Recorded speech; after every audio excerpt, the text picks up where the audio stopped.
ሰላም ጤና ይስጥልን ወደ ሸገር ታይምስ ቤተሰቦች እንደምናላችሁ የሰዓቱ ዜናችን ነው ተጀመረ እንደተለመደው አበይት ነጥቦችን አስቀድመን እናስተዋውቃችሁ። በትግራይ ህወሓትን የሚቃወም ጦር እያደራጁ የሚገኙት ጀነራል 4 ክፍለ ጦር አፋር ክልል ድረስ ገብተው ማደራጀታቸውን ይፋ አድርገዋል። እኚህ ጀነራል የህወሓት ሚሊሻ መሆን አልፈልግም እኔ ኢንተርናሽናል ጀነራል ነኝ ሲሉ ይፋ አድርገዋል። ዝርዝሩን በዜናችን እንመለስበታለን። የአትሌት ገለቴ ቡርቃ ሰሞንኛ ጉዳይ ታላላቅ የኢትዮጵያ አትሌቶችን አስቆጥቷል። በመጨረሻም የአትሌቷ ጉዳይ የጠቅላይ ሚኒስትር አብይ ቢሮ እንዲደርስ ዘመቻዎች ተጀምረዋል። ሌላኛው የዜናችን ትኩረት ነው። በስራ ማቆም አድማ ውስጥ የነበሩ የህክምና ባለሙያዎች ወደ ጥቁር አንበሳ ሆስፒታል ወደ ስራቸው መመለስ ተጀምሯል ተብሏል። ወደ ሆስፒታሉ እየተመለሱ ያሉት የጤና ባለሙያዎች የትኞቹ ናቸው? ከጥቂት ሳምንታት በፊት የጥቁር አንበሳ ሆስፒታል ይፋ አድርጎት የነበረው የስራ ቅጥር ማስታወቂያስ ምን ይመስላል? እንመለስበታለን። ከዚህ ባለፈ የመንግስት ሹመኛውን ጨምሮ 11 ሰዎች እስካሁን የገቡበት አልታወቀም ተብሏል። የፖለቲካ ፓርቲው የተቃውሞ መግለጫ አውጥቷል። በኦሮሚያ ክልል አርሲ ምን እየተካሄደ ነው? በዜናችን የወፍ በረር ቅኝት የምናገራችሁ ይሆናል። እንደተለመደው ያለመጣችሁን አብራችሁን ቆዩ። የቻናላችን የዘወትር አክብሮታዊ ግብዣ ነው። ወደ ቀዳሚ ጉዳያችን እናምራ።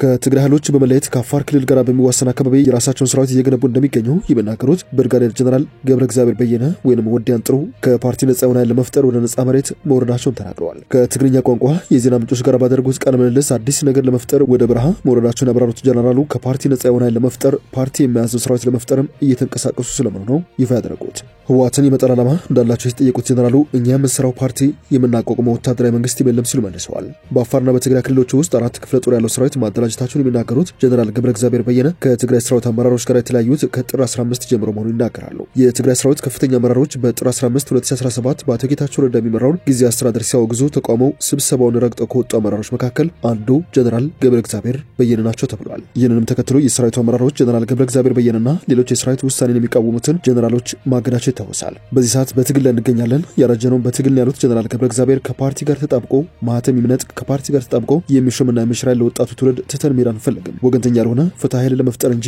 የሆነ ፓርቲ አሽከርነት የለንም አናደርገውም ብለዋል። ከሌሎች የትግራይ ሰራዊት አመራሮች ጋር ያላቸው ልዩነት በንግግር ለመፍታት ሞክረው እምቢ እንደተባሉ የሚናገሩት ጀነራሉ የተወሰዱ እርምጃዎችንም መቃወማቸውን ገልጸዋል። መጀመሪያ ከኮር በላይ የሆኑ አመራሮች ተሰብስበው በጌታቸው ረዳ የሚመራውን የጊዜያዊ አስተዳደር አውግዘው መግለጫ ሲያወጡ አልቀበልም በማለታቸው መታገዳቸውን ያስታወሱት ጀነራሉ አንቀበልም ማለት መብታችን ነበር ካሉ በኋላ ባህሪያቸው ግን ማገር ነው ሲሉ መልሰዋል። እኔ የህወሓት ደጋፊ አይደለሁም ማለት ራሱን ይቻል አልሸከመው ማለት ሰራዊቱ መሸከም የለበትም ማለት ምን ብለዋል። ለተቋማቸው ጠመንጃ ማንሳት መምረጣቸው በጦርነት ውስጥ የቆየውን የትግራይ ክልል ዳግም ወደ ግጭት አዙሪት አይከተውም ወይ ተብለው የተጠየቁት ጀነራሉ እኔ ኢንተርናሽናል ጀነራል ነኝ ይህንን ሆኜ የህወሓት ሚሊሻ መሆን አልፈልግም ህወሓት ፓርቲያችን እንደሚለው የእርሱ ሚሊሻ እንደሆነ ነው የሚቆጥረው ሚሊሻነት ደግሞ አልቀበልም ሲሉ ጀነራል ወዲያን ጥሩ ምላሽ ሰጥተዋል። ጀነራሉ በአፋርና በትግራይ አካባቢ ይንቀሳቀስ ያሉት የታጠቀ ቡድናቸው ስም ገና ለመወሰኑና ወደፊት እንደሚያስታውቁ ይፋ አድርገዋል። እስካሁን 3-4 ግንባሮች አሉ ያሉት ጀነራሉ በትግራይ ሰራዊት ውስጥም ብዙ ኃይሎች መኖራቸውን የጠቆሙት ጀነራል ገብረ እግዚአብሔር በየነ ወደ ግጭት ከመግባታቸው በፊት የሚያስቀምጡት ቅድመ ሁኔታ መኖሩን ተጠይቀው እስካሁን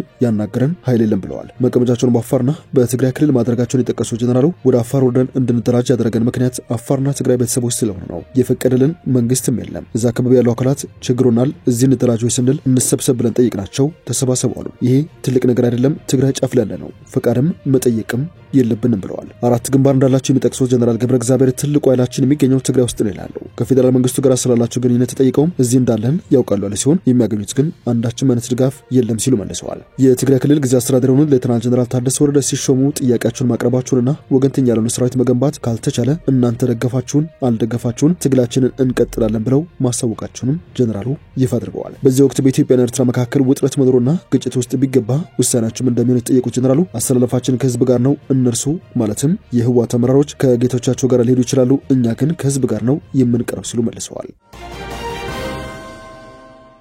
ዜናችን ቀጥሏል። የህክምና ባለሙያዎች ወደ ጥቁር አንበሳ ሆስፒታል እየተመለሱ ነው ተብሏል። ከስራ ማቆም አድማ ጋር በተያያዘ የህክምና ባለሙያዎች ከስራ ገበታቸው ቀርተው እንደነበረ የሚታወስ ነው። በተለይም ስፔሻሊስቶች፣ ሬዚደንቶች እና ሌሎችም የህክምና ባለሙያዎች ወደ ስራ ገበታቸው ሳይመለሱ ሳምንታትን ያስቆጠረ የስራ ማቆም አድማ አድርገው እንደነበር ይታወሳል። በዚህ ምክንያት ጥቁር አንበሳ ሆስፒታል በቀን 26 9ኛ ወር 2017 ዓ.ም ከጠቅላላ ሐኪም እስከ ቀዶ ህክምና ስፔሻሊስት የስራ ዘርፍ ድረስ የቅጥር ማስታወቂያ አውጥቶ እንደነበረም የቅርብ ቀናት ትውስታ ነው። በወቅቱ ይፋ ሆኖ የነበረው የስራ ቅጥር ይጠይቅ የነበረው የ0 ዓመት የስራ ልምድና የታወቀ ዩኒቨርሲቲ የሕክምና ዶክትሬት ዲግሪ ብቻ ነበር። በዛሬው ዕለት ሸገር ታይምስ ባረጋገጠችው መረጃ መሰረት ወደ አንጋፋው ጥቁር አንበሳ ሆስፒታል የኢንተርንና የሬዚደንት ሐኪሞች ወደ ስራ ገበታቸው እየተመለሱ ይገኛሉ። የአትሌት ገለቴ ቡርቃ ሰሞንኛ መነጋገሪያ ጉዳይ እውቅ ኢትዮጵያን አትሌቶችን በእጅጉ አስቆጥተዋል። በዛሬው ዕለትም የአትሌቲክስ ፌዴሬሽን ከፍተኛ አመራሮች በአትሌት ገለቴ ቡርቃ እንደዚሁም በሌሎች ተመሳሳይ በደል በደረሰባቸው አትሌቶች ዙሪያ መግለጫ ሰጥተዋል። ለአብነት ያክል የአትሌቲክስ ፌዴሬሽን ምክትል ፕሬዝዳንት አትሌት መሰረት ደፋር ለሀገሯ መጠነ ሰፊ ዋጋ የከፈለችው አትሌት ከ2010 ዓ.ም ጀምሮ የገጠማትን ችግር ለመፍታት በፍርድ ቤት ስለመንከራተቷ በቅርበት አውቃለሁ ብላለች። አትሌት መሰረት ሕግ ለዚች የሀገር ባለውለታ ትክክለኛውን ፍትህ እንዲሰጣትም ጠይቃለሁ ባይነች። መንግስትም ለጉዳዩ ትኩረት እንዲሰጠው የኦሎምፒክ ሻምፒዮኗ መሰረት ደፋር ጥሪ አቅርባለች። በሴት አትሌቶች ላይ የሚደርሰው ጥቃት ዘርፈ ብዙ ነው የምትለው የኢትዮጵያ አትሌቲክስ ፌዴሬሽን ምክትል ፕሬዝዳንት መሰረት ደፋር ወደ ፌዴሬሽኑ ኃላፊነት የመጣሁትም የሚስተዋሉ ስር የሰደዱ ችግሮችን ለመታገል ነው ብላለች። በቅርብ በተደረጉ ዓለም አቀፍ ውድድሮች ጭምር በብቃታቸው የተመረጡ እንስት አትሌቶች እንዳይሳተፉ የማድረግ ትልቅ ፈተና ጭምርም እንደነበር ነው የገለጸችው። አትሌት ገለቴ ቡርቃ በገጠማት ችግር ያጣችው ገንዘቧን ብቻ ሳይሆን በሞራልም ተጎድታለች የምትለው መሰረት ደፋር ልጆች ወልዳ በማሳደጓ ጊዜ ባመነችው ሰው ተከድታ ብቻዋን መቅረቷ ልብ ሰባሪ ነው ብላለች። የኢትዮጵያ አትሌቲክስ ፌዴሬሽን ፕሬዝዳንት አትሌት ስለሺ ስህን በበኩሉ ገለቴ ቡርቃ አደባባይ ወጥታ ጉዳቷን ተናገረች እንጂ ሌሎች ተመሳሳይ በደል እየደረሰባቸው ያሉ አደጋ እየደረሰባቸው በርካታ አትሌቶች አሉ ሲል ይፋ አድርገዋል። ስለሺ ስህን አክሎም ፌዴሬሽኑ ላለፉት 3 ወራት ይህንን ለመከላከል የሚያስችሉ ስራዎችን ስንሰራ ነበር። አሁን ላይ አትሌቶቻችን ከአደጋ የሚከላከል ተቋም ከባህልና ስፖርት ሚኒስቴር ጋር በመሆን አቋቁመናል ሲል ይፋ አድርገዋል። በርካታ የተጎዱ አትሌቶች አሉ፣ ብዙ ገለቴዎች አሉን። በወንዶች አትሌቶች ላይም ጭምር ነው አደጋ እየደረሰ የሚገኘው። ይህንን ለማስቀረት እየሰራ እንገኛለን። እኛ እንደ ፌዴሬሽን ከገለቴ ጎን መቆማችንን ለማሳወቅ እንወዳለን።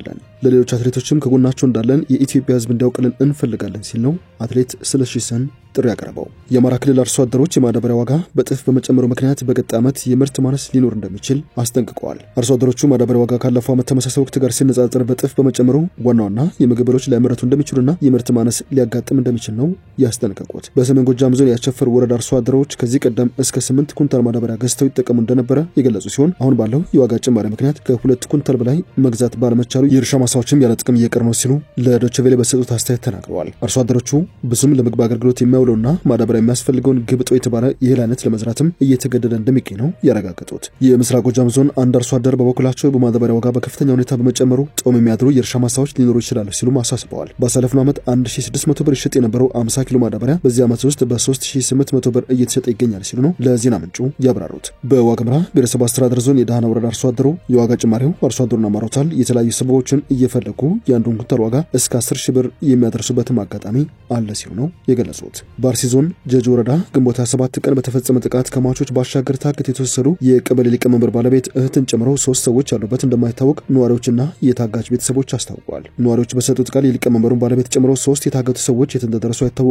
ከታገቱት መካከልም 11 ሰዎች ተለቀዋል ብለዋል። በሰሞኑኛው ጥቃት ታግተው ተወስደው የነበሩ 11 ሰዎች መለቀቃቸውን ገልጸው የአንድ ቀበሌ ሊቀመንበር ስልጠና ብለው ወስደውት ስልጠና ላይ ያለ ቤቱን አቃጥሎ ከብቱን ነድተው ይወስዷቸውም አሉ ሲሉ ነው ያስረዱት። ነዋሪዎች እንደሚሉት አካባቢያችን ለቀን ወደ አጎራባች ቦታ ሄደናል። ያለው ችግር በጣም አስኪ ነው። መከላከያ ሰራዊት ቢኖርም ህዝቡ በደረሰው ሰቆቃ ምክንያት በጣም ተደናግጦ ይገኛል ብለዋል። ስጋት ያደረባቸው የስፍራ ነዋሪዎች እቃቸውን እየጫኑ ወደ አቅራቢያቸው ከተሞች የተፈናቀሉ ስለመሆኑ ሰሞኑን በአካባቢው መከላከያ ቢኖርም ቁጥራቸው አነስተኛ እንደሆነ የገለጹት ነዋሪዎቹ መንግስት ይመልከተን፣ አሁንስ ዋስትናችን ምንድነው ሲሉም ጠይቀዋል። እናት ፓርቲ በጀጅ ወረዳ አንጎዶች ቀበሌ ግንቦት 27 ቀን 2017 ሸኔ ባደረሰው ጥቃት ተገደሉት ስለተባሉ ንጹሃን የተሰማውን ሐዘን ገልጾ ታፈነው የተወሰዱ ንጹሃን ያለምንም ቅድመ ሁኔታ እንዲፈቱ እንጠይቃለን ብለዋል። በጥቃቱ ካህንን ጨምሮ ሌሎች ሰዎች እንደተገደሉ ጠቅሶ 2 ሰዎች በጥይት ተመተው በሕክምና ላይ ሲሆኑ ሌሎች 5 ሰዎች ታፈነው እስካሁን የደረሱበት አልታወቀም ሲል ገልጿል። ስለ ሰሞኑ ግድያም የካህኑን ምዕመኑን ግድያ የዘር ተኮር ጭፍጨፋ ፕሮጀክቱ አካልም ነው ሲል ገልጾታል። በዞኑ ጥቃት በተደጋጋሚ መፈጸሙ እንደሚታወቅ ጠቅሶ በዞኑ ሸርካ ወረዳ 2016 ዓ.ም መስከረም ወር ጀምሮ ካህናትን ጨምሮ 113 ንጹሃን በግፍ እንደተገደሉ ነው እናት ፓርቲ በመግለጫ የጠቀሰው። ከ30 በላይ ታፈነው የተወሰዱ ሲሆን የደረሱበትም አልታወቀም ሲል ፓርቲው በመግለጫው አትተዋል። የሰዓቱ ዜናችን አበቃ። ስላዳመጣችሁን አመሰግንን። በያላችሁበት ሰናይ ጊዜ።